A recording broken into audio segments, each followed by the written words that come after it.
Dengar Buku Official mempersembahkan Aku Tersentuh Cinta, karya Arif Rahman Lubis.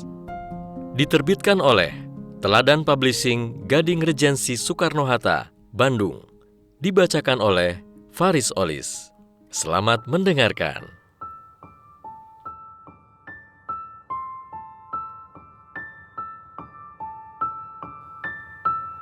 Pengantar penulis. Alhamdulillahirobbilalamin. Hanya kepada Allah saya memuji. Semoga sholawat, salam, dan keberkahan selalu tercurah kepada Rasulullah Sallallahu Alaihi Wasallam, keluarga, sahabat, dan para pengikutnya sampai akhir zaman kelak.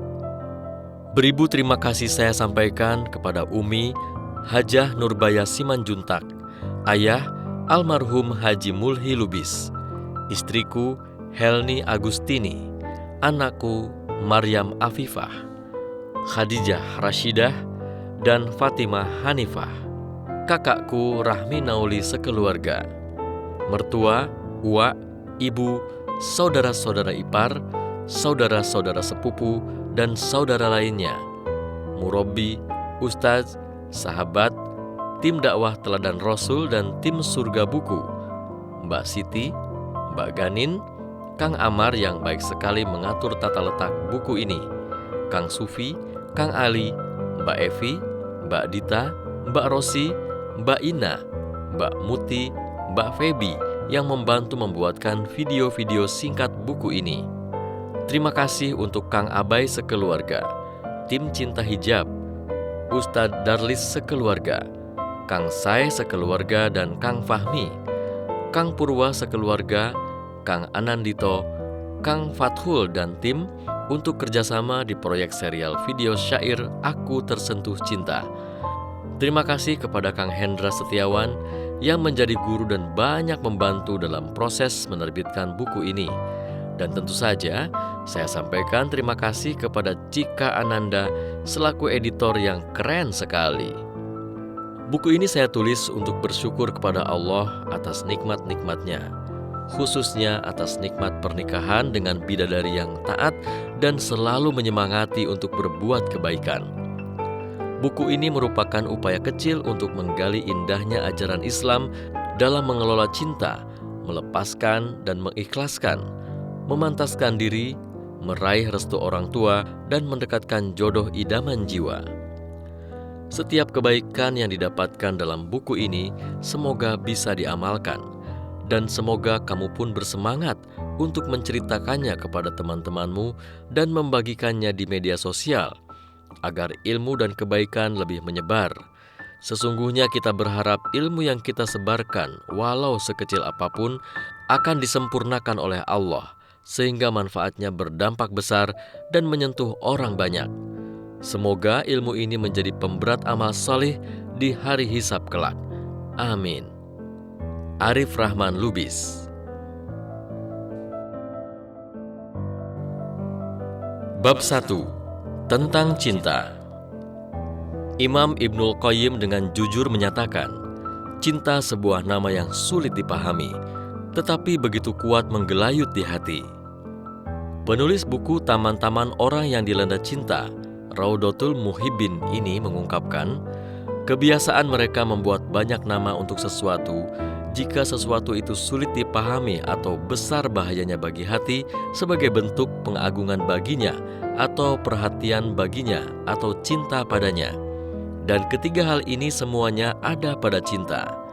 Maka mereka memberikan hampir 60 nama untuk cinta. Betapa agungnya. Ada 60 nama bagi cinta dalam bahasa Arab menjadi buktinya. Jika banyaknya nama disebabkan keagungan, perhatian, dan cinta untuknya, maka cinta mencakup semuanya. Cinta diagungkan, cinta sangat diperhatikan, dan cinta begitu dicintai. Aduhai. Begitu pula dengan Ustaz Anis Mata yang menulis indah perihal cinta dalam paragraf-paragraf awal buku serial cinta. Seperti angin membadai, kau tak melihatnya, kau merasakannya. Merasakan kerjanya saat ia memindahkan gunung pasir di tengah gurun. atau merangsang amuk gelombang di laut lepas, atau meluluh lantakkan bangunan-bangunan angkuh di pusat kota metropolitan. Begitulah cinta. Ia ditakdirkan jadi kata tanpa benda, tak terlihat, hanya terasa, tapi dahsyat. Seperti banjir menderas, kau tak kuasa mencegahnya.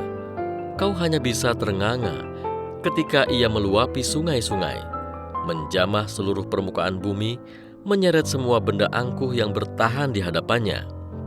Dalam sekejap, ia menguasai bumi dan merengkuhnya dalam kelembutannya. Setelah itu ia kembali tenang, seperti seekor harimau kenyang yang terlelap tenang. Demikianlah cinta.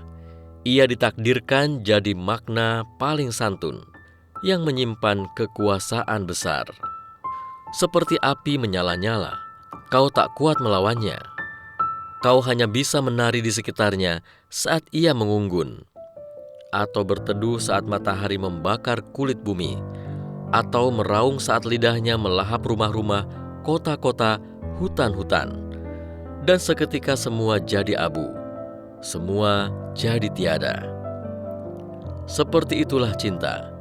Ia ditakdirkan jadi kekuatan angkara murka yang mengawal dan melindungi kebaikan. Cinta adalah kata tanpa benda, nama untuk beragam perasaan, muara bagi ribuan makna, wakil dari kekuatan tak terkira. Adalah Syekh Ibnu Hazm al-Andalusi yang mengurai kata cinta dengan sangat indahnya. Cinta, semoga Allah memuliakanmu. Awalnya adalah gurauan dan akhirnya adalah keseriusan.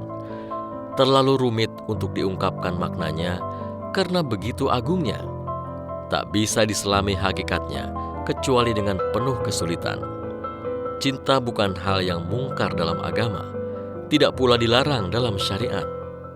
Di dalam kitab yang berjudul Tauqul Hamamah, Sepasang Merpati, Ibnu Hazm al-Andalusi bahkan merinci beberapa perilaku ajaib seorang yang sedang dirundung cinta. Duhai sahabatku, jika hatimu tersentuh cinta, maka engkau akan menemukan hal ini pada dirimu. Pandangan matamu selalu ingin mengikutinya. Selalu ada rasa ingin berbicara dengannya. Dirimu selalu ingin berdekatan dengannya. Ada keraguan sekaligus keceriaan dalam dirimu ketika melihatnya tiba-tiba muncul tak terduga. Hadir kepanikan di jiwamu ketika melihat seseorang yang mirip atau mendengar namanya dengan tiba-tiba. Engkau melakukan yang sebelumnya tak bisa dan tak pernah dilakukan. Kikir jadi pemurah, pendiam jadi fasih, mendadak ramah, sok muda, sok berkorban. Tiba-tiba engkau merasa sempit di tempat yang luas. Hatimu tertarik pada apa saja yang berhubungan dengannya. Dalam dirimu ada tanda-tanda yang aneh dan berlawanan.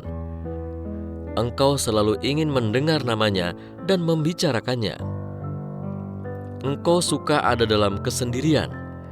Bahkan engkau kadangkala begadang, ibarat penggembala bintang. Di kesempatan lain, Ibnul Qayyim menyebutkan tanda-tanda orang yang tersentuh cinta.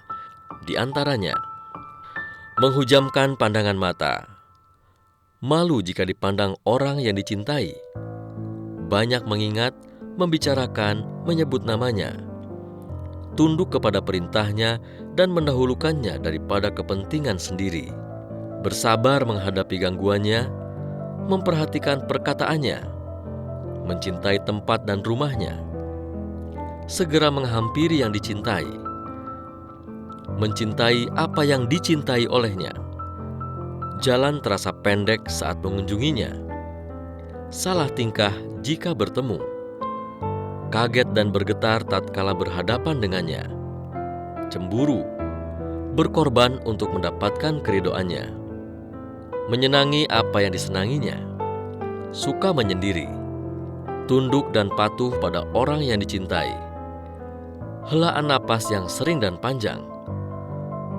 menghindari hal-hal yang merenggangkan hubungan dan membuatnya marah, adanya kecocokan antara orang yang mencintai dan yang dicintai. Sahabat, adakah kamu rasakan tanda-tanda demikian? Jika iya, ketahuilah, sesungguhnya jiwamu sedang tersentuh cinta. Lalu bagaimana bila diri tersentuh cinta? Marilah sahabat, kita rasakan kata demi kata nasihat indah Buya Hamka. Jangan takut menghadapi cinta. Ketahuilah bahwa Allah yang menjadikan matahari dan memberinya cahaya. Allah yang menjadikan bunga dan memberinya wangi. Allah yang menjadikan tubuh dan memberinya nyawa. Allah yang menjadikan mata dan memberinya penglihatan. Maka Allah pula lah yang menjadikan hati dan memberinya cinta. Jika hatimu diberinya nikmat pula dengan cinta sebagaimana hatiku, marilah kita pelihara nikmat itu sebaik-baiknya. Kita jaga dan kita pupuk, kita pelihara supaya jangan dicabut Tuhan kembali. Cinta adalah iradat Tuhan, dikirimnya ke dunia supaya tumbuh. Kalau dia terletak di atas tanah yang lekang dan tandus, tumbuhnya akan menyiksa orang lain. Kalau dia datang kepada hati yang keruh dan kepada budi yang rendah, dia akan membawa kerusakan. Tetapi jika dia hinggap kepada hati yang suci, dia akan mewariskan kemuliaan, keikhlasan, dan taat kepada Ilahi. Maka jangan takut menghadapi cinta. Cinta itu suci. Jadikan tetap terberkahi. Mulakan dengan niat agar Allah bisa semakin kamu cintai. Lalu hadirkan Allah antara dirimu dan Dia yang kau cintai, agar kesucian cintamu terjaga, dijauhkan dari maksiat juga durhaka. Awas jebakan atas nama cinta. Belajarlah kita dari kisah Nabi Yusuf alaihi salam. Lihatlah Al-Quran surah Yusuf, khususnya ayat 23 dan 24. Yang sesoleh sekualitas Nabi seperti Nabi Yusuf saja, ketika dikunci dalam ruangan tertutup dan digoda wanita secantik Zulaikha, sempat hampir terlintas pikiran tak baik dalam pikirannya. Alhamdulillah, Allah berikan tanda kepada Nabi Yusuf alaihi salam, dan beliau segera sadar, sehingga terjauhkan dari kezaliman yang nyata. Belajarlah kita dari kisah seorang ahli ibadah di kalangan Bani Israel. Kisah ini diriwayatkan dari Wahab bin Munabbih radhiyallahu anhu. Kami mengutip kisah ini dari web muslimah.or.id. Silakan baca dan resapi. Ada seorang ahli ibadah di kalangan Bani Israel. Dia adalah orang yang paling tekun beribadah pada zamannya. Pada saat itu ada 3 orang laki-laki bersaudara yang memiliki 1 saudara lagi, seorang gadis. Ketika mereka hendak pergi untuk ikut dalam pengiriman satuan pasukan, mereka tidak tahu siapa yang akan menjaga dan melindungi saudari mereka, dan kepada siapa dia akan dititipkan. Maka mereka sepakat untuk menitipkan saudari mereka kepada laki-laki ahli ibadah di kalangan Bani Israel.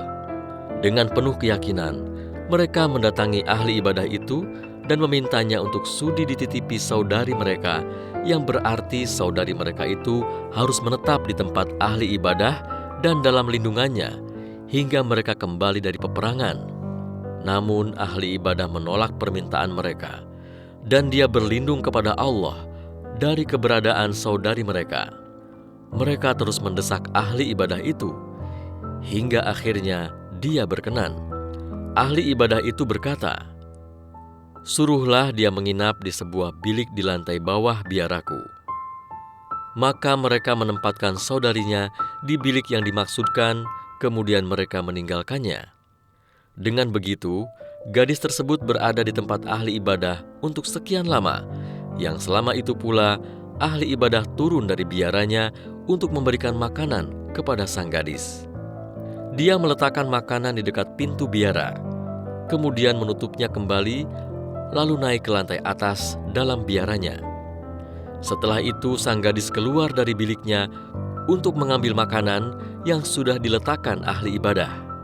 Setan cukup sabar menghadapi ahli ibadah itu dan senantiasa membuatnya senang melakukan kebaikan, sambil membesar-besarkan masalah jika gadis itu keluar pada siang hari dan menakut-nakutinya andaikan ada orang lain yang melihat keberadaan gadis itu di biaranya. Maka setan menambahi tipu muslihatnya dengan berkata, andaikan engkau mau berjalan ketika membawa makanannya, lalu engkau meletakkannya di depan biliknya, tentu pahalamu semakin bertambah besar. Selain terus-menerus membujuknya hingga dia mau berjalan mendekati bilik gadis dan meletakkan makanannya di depan pintunya tanpa berbicara sedikit pun. Hal ini terjadi hingga beberapa lama. Kemudian setan mendatangi ahli ibadah dan menganjurkannya kepada suatu kebaikan, seraya berkata, andaikan engkau mau berjalan, membawa makanannya dan meletakkannya di dalam biliknya, tentu pahalamu semakin besar. Setan senantiasa membujuk ahli ibadah hingga dia mau berjalan membawa makanannya dan meletakkannya di dalam bilik sang gadis. Hal ini terjadi hingga beberapa lama.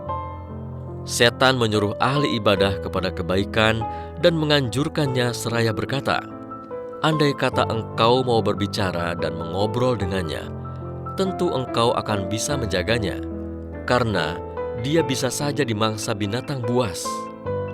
Setan senantiasa membujuknya, hingga ahli ibadah itu mau berbincang-bincang dengan sang gadis dari atas lantai di atas biaranya hingga beberapa lama. Setelah itu setan mendatangi ahli ibadah dan berkata membujuknya, andai kata engkau mau turun ke biliknya, duduk di depan pintu biaramu, dan mengajaknya berbincang-bincang denganmu, tentu hal itu lebih dia sukai. Setan senantiasa membujuknya, hingga ahli ibadah mau duduk di depan pintu biaranya, dan keduanya berbincang-bincang. Hal ini terjadi hingga beberapa lama. Setan mendatangi ahli ibadah dan menganjurkan sesuatu yang selayaknya ia lakukan. Setan berkata, andai kata engkau keluar dari biaramu dan duduk di dekat pintu biliknya, lalu engkau berbincang-bincang dengannya, tentu lebih menyenangkan hatinya. Setan senantiasa membujuk ahli ibadah hingga akhirnya dia benar-benar melaksanakannya. Hal ini terjadi hingga beberapa lama. Setan mendatangi ahli ibadah lagi dan memberinya anjuran tentang pahala yang akan diperolehnya di sisi Allah jika dia mau mengerjakannya. Setan berkata, andai saja engkau mau keluar dari biaramu dan duduk lebih dekat lagi ke pintu bilik si gadis itu, serta berbincang-bincang dengannya tanpa perlu keluar dari sana. Ahli ibadah melakukan anjuran setan ini, dan hal ini berjalan hingga beberapa lama.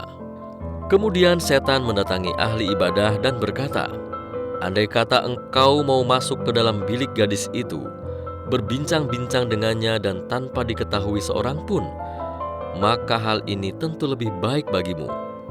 Maka sehari penuh ahli ibadah menemani sang gadis di dalam biliknya. Ketika hari sudah senja, dia keluar dan naik ke lantai atas dari biaranya.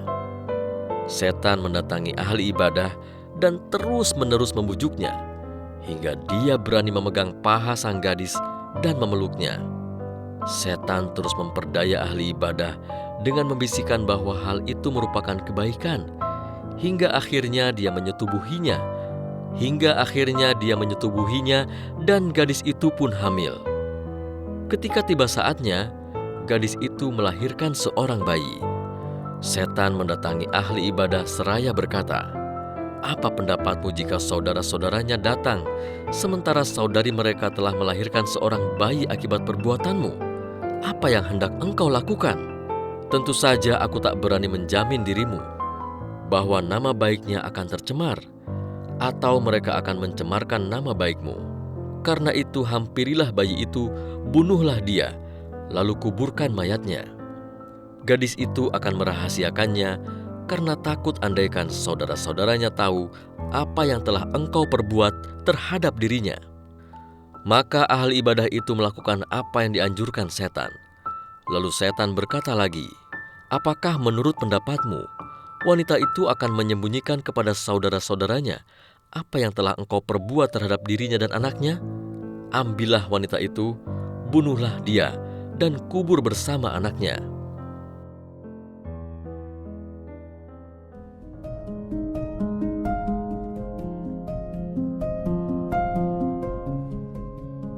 Dengarkan bagian selanjutnya hanya di channel Dengar Buku.